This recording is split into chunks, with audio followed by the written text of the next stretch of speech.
बे जोंनि जितु डिमाकुसि माने जि मडेल माने स्कुल बे मडेल स्कुलाव जोङो दिनै माने स्टाफनि आरोखि माने टीचार स्टाफनि टीचिं स्टाफनि मोनसे माने क्वार्टार लुनो लादों 1 कोटी टाका जोङो ग्रेन्ट मोनदोंमोन 1 कोटी टाकानि दिनै बेवहाय खामानिया जागायसिगोन आं सानो जे बे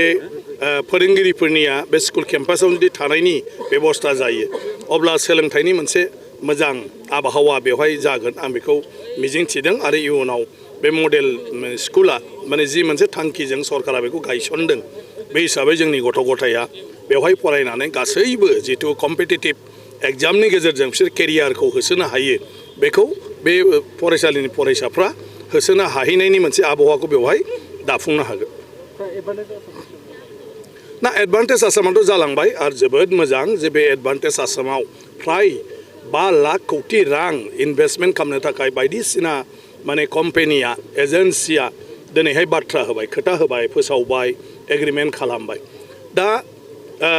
कम्पानिफ्राथ' इनभेस्टमेन्ट खालामगोन बिस्रा मालाय मुलाम्फा नुदों आरो आसाम सरकारनिफ्राय जायफोर माखासे सुजुग सुबिदा लामानिफ्राय लानानै कारेन्टनिफ्राय लानानै हा हुनिफ्राय लानानै जि खालामनानै होगोन बे सुबिदाखौ लानानै बिथांमोनहा बेवहाय माने बिथांमोननि जितु माने बायदिसिना बिजनेस खालामनायनि हाबाफारि इन्डास्ट्रि गायसननायनि हाबाफारि बेखौ बिथांमोनहा मावफुंगोन अदेबानि आसामनि मानसिफ्रा मुलाम्फा जानांगौबा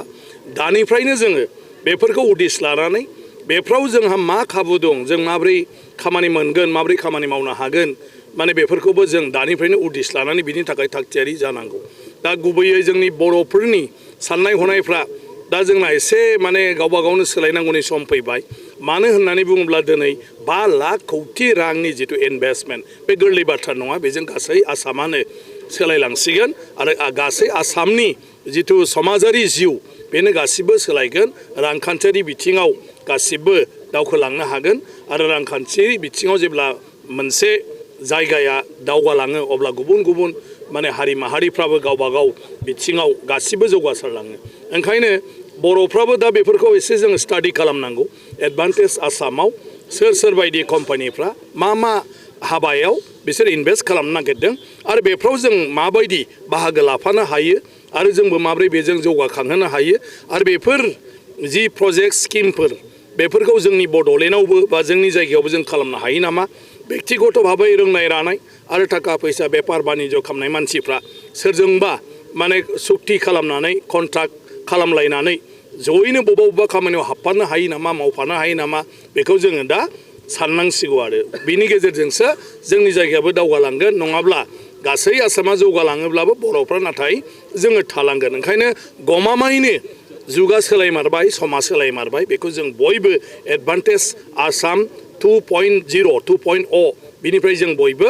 एसे आन्दाज लानाया मोजां जों बयबो सोलोंनाया मोजां खारन समा सोलायबाय 5 लाख कोटी राङा गोरलै बाथ्रा नङा बेयो 2 बोसोर 3 बोसोर 4 बोसोर